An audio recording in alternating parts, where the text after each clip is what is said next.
da Santa Cruz, livre-nos Deus nosso Senhor dos nossos inimigos, em nome do Pai e do Filho e do Espírito Santo. Amém. Talvez você seja do tipo como eu, que quando abre os olhos, uma das primeiras coisas que faz antes de saltar da cama, seja fazer o sinal da Santa Cruz. Assim eu aprendi com minha mãe. Aliás, tinha até outras coisas que a gente tinha que fazer, não é direito. Vamos sair, antes de abrir a porta, a gente fazia o sinal da cruz e abria depois a porta para poder sair, como que dizendo assim, a gente vai sempre com o sinal da cruz à frente. Eu lembro que, por exemplo, a minha mãe até hoje tem esse costume, se a gente passa alguns dias fora de casa, quando a gente volta para casa, a minha mãe abre a porta, depois que abre a porta ela grita: louvado seja o nosso Senhor Jesus Cristo, para sempre seja louvado, e a nossa mãe Maria Santíssima, e depois é que entra dentro de casa. Como dizendo que a gente deixa ecoar dentro de casa, deixa ecoar sobre o nosso ser, sobre a nossa vida, a palavra do nosso Deus sobre nós, o amor do nosso Deus sobre nós, revelado em seu Filho amado, o Senhor nosso Jesus Cristo. Nós vos adoramos, Santíssimo Senhor, Jesus Cristo, e vos bendizemos, Senhor, porque passastes entre nós, fazendo o bem a todos. Nós vos adoramos. Nós vos adoramos, Santíssimo Senhor, Jesus Cristo, e vos bendizemos, Senhor, porque passaste entre nós, fazendo bem a todos. Nós vos adoramos.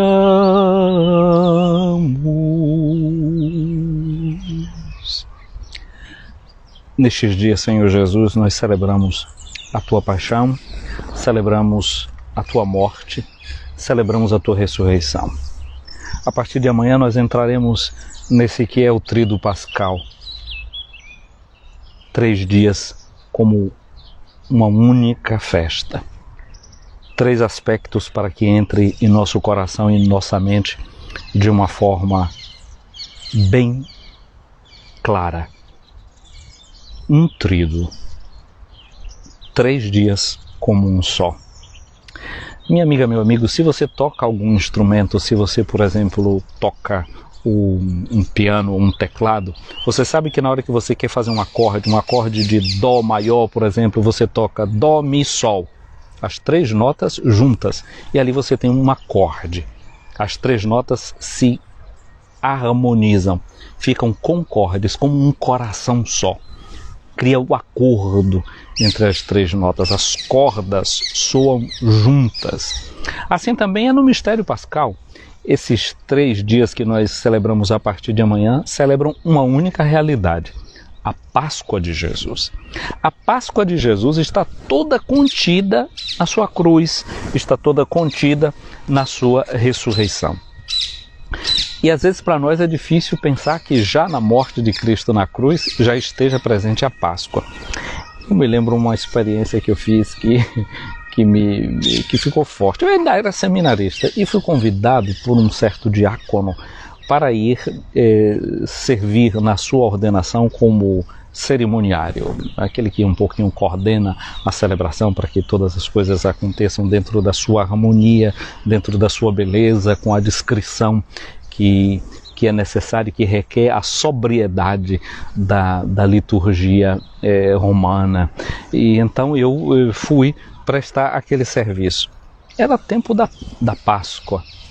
Não, aliás não era o tempo da Páscoa, porque essa ordenação foi no dia 6 de junho, era o domingo da Santíssima Trindade, e então já tinha terminado o tempo da Páscoa, mas tínhamos celebrado Pentecostes, uma semana antes, ainda vivendo aquelas alegrias do período pascal. E quando eu cheguei na igreja onde seria a ordenação, e aí eu encontrei lá a cruz que ficava num lugar bem alto dentro da igreja, toda coberta com um pano branco, muitas flores embaixo da cruz. E eu chamei o pessoal da equipe de ornamentação porque eu queria entender, não sei se tinham preparado alguma coisa para desvelar aquela cruz na hora da celebração, eu sei lá o que era que estava para acontecer. E aí quando me surpreendi, porque o rapaz que era o coordenador lá da equipe de ornamentação disse: não, padre, a Igreja Católica precisa parar com essa coisa. Nós adoramos um Deus vivo, e o nosso Deus já ressuscitou, já terminou de celebrar os 50 dias da Páscoa, e Jesus já ressuscitou, porque a gente fica falando e mostrando aqui a imagem de um Deus morto. Jesus não está mais na cruz. E, aliás, eu não era padre, eu era seminarista, né? Fiquei ali, pensei. O pároco já sabia do que tinha acontecido, mas me colocou lá na frente para ver como era que eu ia resolver a questão, que ele não estava de acordo, mas tinha que alguém brigar. E aí lá vou eu para poder brigar com aquela pessoa. Mas muitos de nós têm essa sensação de que se nós guardamos a cruz de Cristo na nossa casa, se nós olhamos para o Senhor crucificado, fica parecendo que a gente acredita num Deus morto. Sim, é verdade, o nosso Deus em Jesus, verdadeiro Deus e verdadeiro homem, ele morreu por nós. De fato, a morte dele não foi uma morte de mentira, foi morte de verdade. Adoramos sim a um Deus que, feito homem, morreu de verdade, foi morto de verdade, não de mentira. A sua morte não pode ser negada. A sua morte foi uma realidade. E aqui é que está o grande desafio para a nossa mente humana, é de admitir que de verdade ele morreu. Não foi faz de conta, não.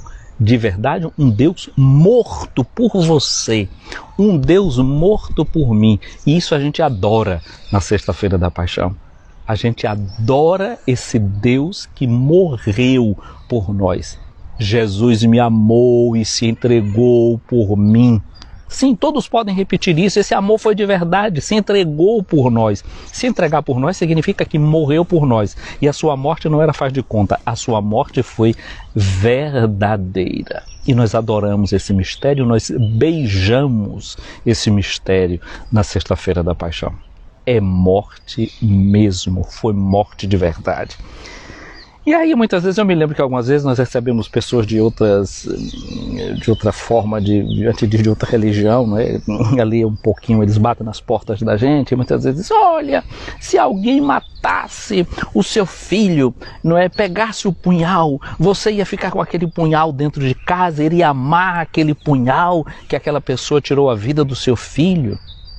Interessante, eu soube da história de uma senhora que o filho foi assassinado. E quando o filho foi assassinado, ela tomou uma decisão. Ela começou a fazer parte da pastoral carcerária. Ela começou a visitar os presos. E o primeiro que ela queria visitar era justamente o assassino do seu filho. Mais do que olhar para a arma com a qual o filho dela foi tirado da vida, ela queria olhar para a pessoa que tirou a vida do filho dela. No dia que o filho morreu, no funeral, ela disse: Senhor, meu Deus, eu te agradeço, eu te louvo, porque o meu filho é o defunto, porque o meu filho não foi o assassino.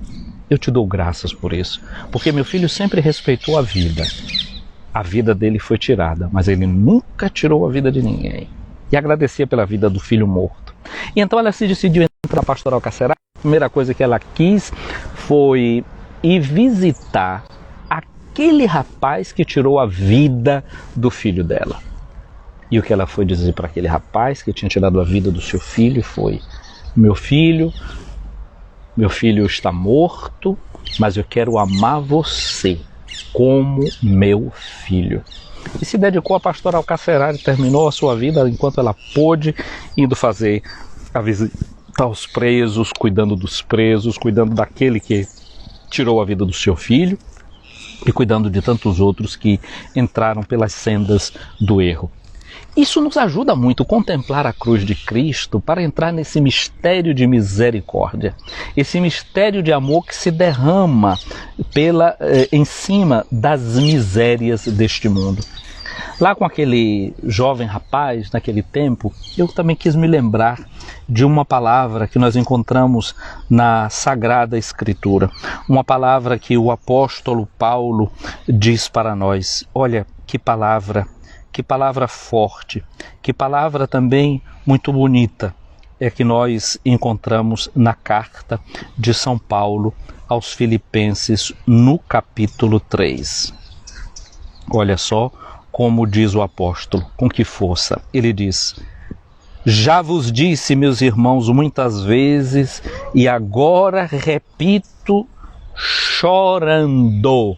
Nós estamos no capítulo 3 da carta de São Paulo aos Filipenses. São Paulo dirigiu esta carta para a comunidade dos Filipenses, que foi a primeira comunidade que ele evangelizou aqui na Europa. Foi pela cidade de Filipos que Deus abriu uma porta no coração de uma mulher chamada Lídia. Ela estava lavando roupa lá, ou fazendo algum ritual na beira do rio com outras mulheres.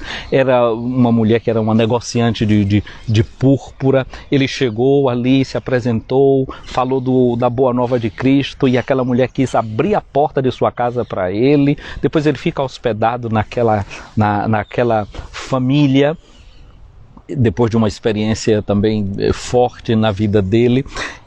Ali Lídia abre as portas da Europa para o Evangelho, e quando Paulo ficou na prisão em Filipos, teve aquele terremoto lá que a prisão se abriu, ele evangelizou aquele lugar, mas continuou a sua viagem, e quando ele estava prisioneiro, certamente aqui em Roma, ele manda uma carta para a comunidade de Filipos, e no capítulo 3, Paulo diz uma coisa muito interessante. Paulo está preso, mas na cadeia ele manda dizer para os cristãos de Filipos: alegrai-vos sempre no Senhor, eu repito, alegrai-vos.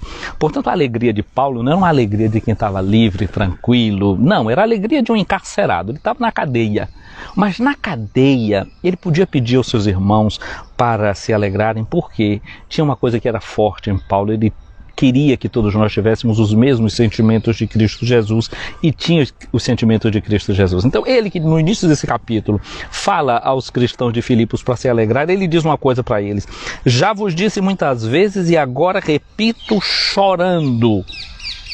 Há muitos por aí que se comportam como inimigos da cruz de Cristo. Olha só, a gente começou nosso momento de oração fazendo pelo sinal da Santa Cruz. Não sejamos inimigos da cruz de Cristo, mas amigos da cruz de Cristo. Vivamos sob o sinal dessa cruz. E aí diz Paulo: o fim deles é a perdição. Por quê? O Deus deles é a barriga, o Deus deles é o ventre. A glória deles está no que é vergonhoso. Eles apreciam as coisas terrenas. Nós, ao contrário, somos cidadãos do céu, de lá aguardamos como Salvador o Senhor Jesus Cristo.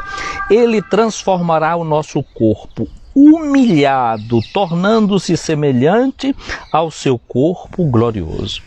Quando nós olhamos para a cruz de Cristo, nós olhamos justamente para isso. É o escândalo de olhar para um corpo humilhado. Um corpo que foi chicoteado, um corpo que foi escarrado, o corpo de alguém que, como diz o profeta, já não parecia mais a forma humana, parecia como um verme. Nós precisamos nos gloriar da cruz de nosso Senhor Jesus Cristo. Nós não podemos esconder a cruz de Cristo. É olhando para a cruz de Cristo que a gente entende a loucura de Deus, a mania de Deus em nos amar. É uma mania. A gente costuma falar de maníaco, né? De maníaco aqueles que tiram a vida dos outros. O nosso Deus é um louco de amor por nós. Tinha até um canto que se cantava muito, né? Eu te amo, sou louco de amor por ti, meu Jesus. Tu és minha paz, minha luz, meu rei e meu bom pastor. Eu te amo, sou louco de amor por ti, meu Jesus. Tu és minha paz, minha luz, meu Deus e Senhor. Senhor Jesus, faz-nos entrar no mistério da tua paixão, no mistério do teu amor por nós, no mistério da tua loucura de amor. A partir de amanhã nós entramos no Tríduo Pascal. Na sexta-feira, com toda a igreja, nós nos prostraremos diante do Senhor crucificado para adorar o mistério da sua morte e da sua paixão. Mas a liturgia hoje, ela nos coloca ao capítulo 26 do Evangelho segundo Mateus, versículos de 14 a 25. São as palavras introdutórias à cena da Eucaristia. Marcos nos conta esse episódio, Lucas nos conta esse episódio, Mateus nos conta esse episódio. Seguramente Marcos é aquele que primeiro conta e os outros todos refazem o material a partir daquele de Marcos. Olha só o que é que nos diz o Evangelho de hoje. Um dos 12 discípulos, chamado Judas Iscariotes, foi ter com os sumos sacerdotes, um dos 12. Antes da ceia, está aqui contada uma coisa muito interessante, não é? E ele disse, olha o que é que Judas disse para os sumos sacerdotes: o que me dareis se vos entregar Jesus? Talvez ao pé da letra, o que está lá é quanto me dareis? É um homem, infelizmente, Judas era um homem de negócio, né? Era um homem que tinha a bolsa do grupo dos 12, cuidava do dinheiro, tomava conta das moedas. Nós sabemos que o grupo de Jesus era um grupo em que tinham pessoas que sustentavam. Capítulo 3 do Evangelho de Lucas nos diz que tinham aquelas senhoras que ajudava o grupo com os seus bens, e outras pessoas certamente também davam alguma coisa sempre para sustentar esse grupo dos discípulos de Jesus, que eram missionários, pregadores, itinerantes. E Judas era aquele que tinha as contas, não é? Ajudava os pobres com aquele que tinha entre eles, como nós vimos no Evangelho de ontem. Aí vemos Judas que vai para perguntar ao sumo sacerdote quanto é que eles vão dar se ele entregar Jesus. É triste quando uma pessoa reduz a sua visão do mundo a questões quantitativas. Não sei se você já leu O Pequeno Príncipe. Tem lá a história no capítulo quando o príncipe visita um quarto planeta, que era um planeta que era habitado por um homem de negócios. Então era um homem que estava muito ocupado, só fazendo conta. O príncipezinho dá bom dia, ele está lá fazendo as contas dele, ele puxa uma conversa, o homem está fazendo conta, ele diz que possuía uma coisa que ele nem sabia dizer, que fica aí no céu. Eu disse, é mosca? Não, não é mosca, não, brilha. O pequeno príncipe, abelha? Não é aquela outra coisa, fica brilhando e que faz as pessoas ociosas sonharem. E o pequeno príncipe diz, as estrelas, é isso aí, as estrelas. E começa a se dizer, mas era um homem que tinha reduzido a sua vida só a fazer contas. Mas não parece nos dias de hoje também tem gente que só pensa em fazer conta, só pensa em possuir, só pensa na economia. Estamos falando de pandemia e eles logo escutam economia, dinheiro, e se tudo acabar. Mas gente, o mundo não já fez tanta experiência de começar do zero. Vemos aí a experiência, por exemplo, da Segunda Guerra Mundial. Países que se refizeram dos escombros. Quer dizer, é sempre possível se repartir. Se são colocadas outras bases a partir da qual se repartir. Mas tem gente que não, que pensa que as pessoas não têm valor, que elas têm preço. Judas não tinha apreço por Jesus, porque ele pôs sobre Jesus também um preço. Por qual motivo? Porque ficou desiludido, porque ficou amargurado, porque achava que Jesus conseguiria sair daquela? Isso nós não sabemos. É um mistério, né? Como nós dizíamos no dia de ontem, que fica. Mas tem algumas coisas que são interessantes e que nós sabemos e que pode servir para nós.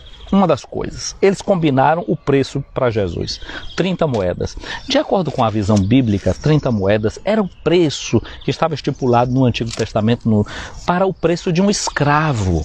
Era o preço de um escravo. São Paulo diz que Jesus se tornou semelhante a nós, não é igual a nós em tudo, menos no pecado, mas ele diz também que ele assumiu a condição de um escravo e ficou semelhante a nós. Então esse preço de escravo que Jesus assumiu justamente com a sua paixão e morte de cruz. Isso nós sabemos. Isso aqui é um ponto. Combinaram um preço para Jesus e o simbolismo é justamente esse. Daí Judas procurava uma oportunidade para entregar Jesus. É interessante essa palavra que nós encontramos aqui no texto bíblico, que tem como base a palavra kairos,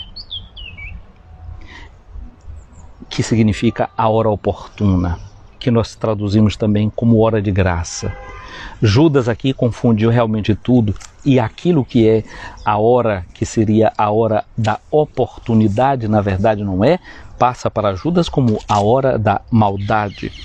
Mas continua essa nossa história, não é? Dizendo que no primeiro dia da festa dos ázimos, os ázimos são pães sem fermento. São Paulo diz na carta aos Coríntios, na segunda carta aos Coríntios, Cristo, nossa Páscoa, foi imolado, celebremos a festa sem pão, com pão sem fermento, o pão da sinceridade, o pão da verdade.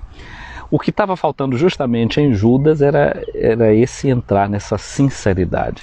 Eles estavam para celebrar uma festa, Judas também vai participar dessa celebração, mas faltando aquilo que era o principal na festa dos ázimos, porque a festa dos ázimos era a festa que Israel celebrava saindo do Egito, não traziam fermento consigo, para dizer que estavam se separando completamente daquela que era uma festa da escravidão. Eles estavam saindo da festa da escravidão, e Judas vende o seu senhor como se ele fora um escravo, vende o seu mestre como se fosse um escravo.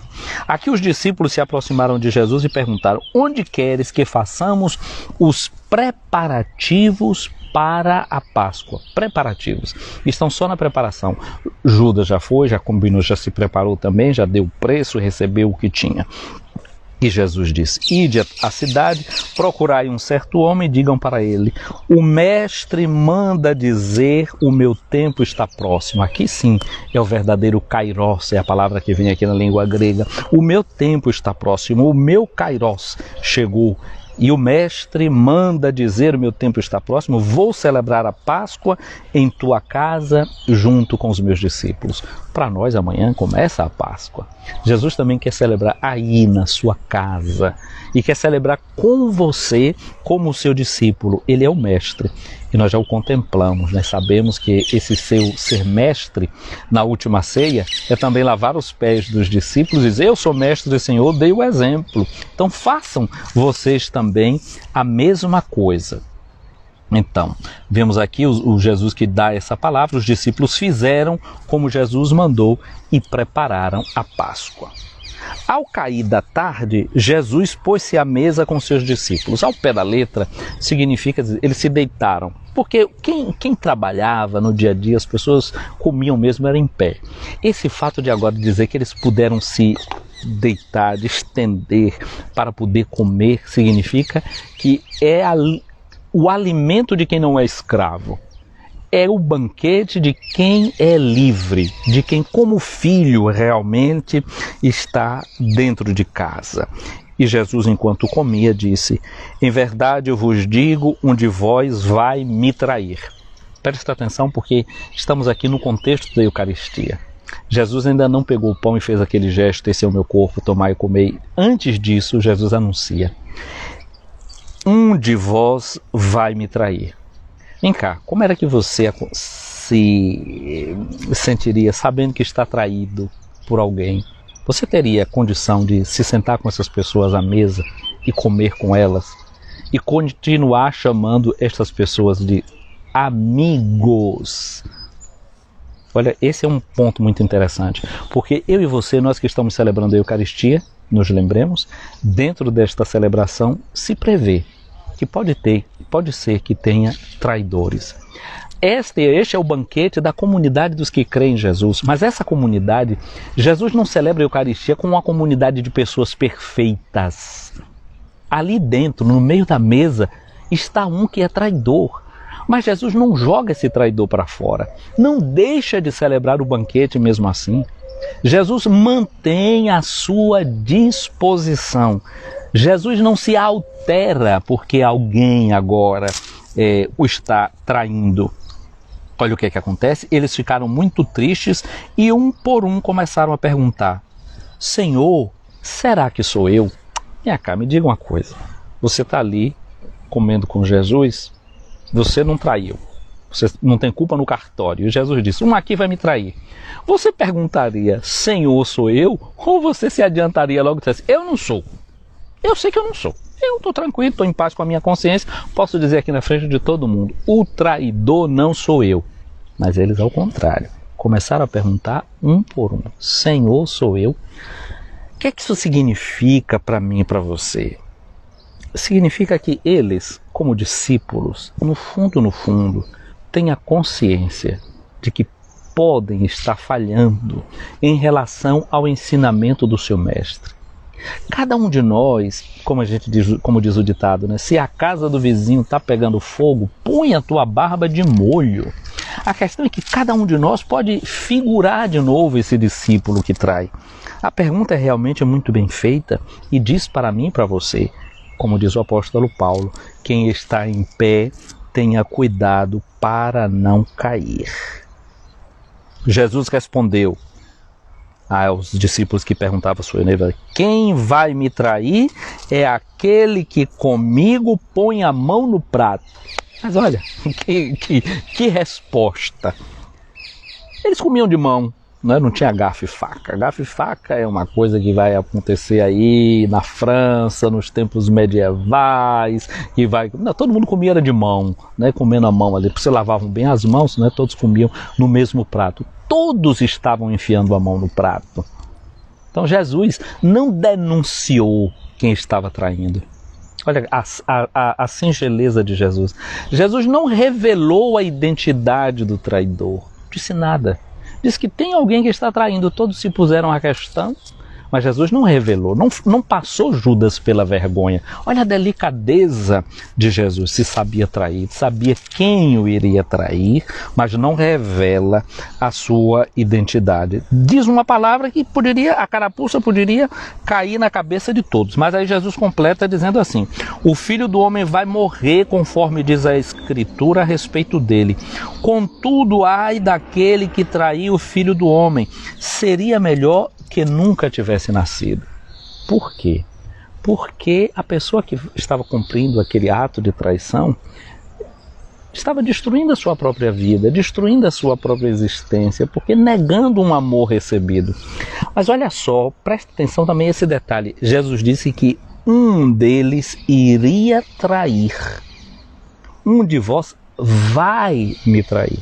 Jesus põe a situação no futuro. Mas Judas já tinha ido entregar Jesus. Já tinha combinado o preço. Tudo já estava certo, só estava esperando a hora oportuna. Ou seja, é um projeto que está em andamento, mas poderia ter arrependimento. Judas ainda poderia voltar atrás. Poderia se deixar sensibilizar. O que é a Páscoa? É uma passagem da morte para a vida, é uma passagem das trevas para a luz, é uma passagem do pecado para a graça, é passagem. Judas poderia ter feito a passagem, poderia ter dado o salto. Judas não deu, nós sabemos, mas eu e você temos ainda a oportunidade. O que nos falta para dar o salto que é necessário para realmente fazer a Páscoa, para fazer uma passagem de uma situação que a gente sente que não dá mais para ficar nela? O que falta para tomarmos a decisão? Vai me trair. Jesus não já se considerou traído porque ele já tinha ido, porque já tinha combinado, porque já tinha dado um preço. Não, ainda poderia ter voltado atrás. Então Judas, o traidor, perguntou, mestre, serei eu? Jesus respondeu, tu o dizes. Tudo muito enigmático. Jesus, como eu dizia, não expõe a figura de Judas. Há um princípio, inclusive na igreja, um princípio do direito canônico que diz que todos têm direito à boa fama. Jesus não denunciou Judas, não o expôs diante dos seus, não movimentou o ódio dos seus contra Judas, não fez como poderia ter feito um Cícero nas suas Catilinas, quousque tandem Catilina, não disse até quando, Catilina, tu vais abusar da nossa paciência. Jesus não fez isso com Judas, não disse até quando, Judas, abusarás da minha paciência, até quando tens essa cara de pau de ficar comigo aqui nessa ceia, comendo deste pão que eu dou, que é pão de amor, e me traindo dessa forma. Não, Jesus usou até o último momento, pôs a situação como ainda no futuro, como algo que ainda iria acontecer, para dizer para Judas, ainda há tempo. O tempo oportuno, o kairos, a verdadeira graça, a verdadeira hora oportuna. Para você, para mim, ainda há tempo. Nós estamos caminhando, nós estamos indo na direção da Páscoa, nós estamos caminhando para aquela Páscoa definitiva também, que será a minha e a sua, quando o Senhor realmente baterá a nossa porta e nos convidará para entrar no seu reino. E nós, o que faremos? Como entraremos? Ainda temos tempo, tempo de renovação, tempo de vida nova.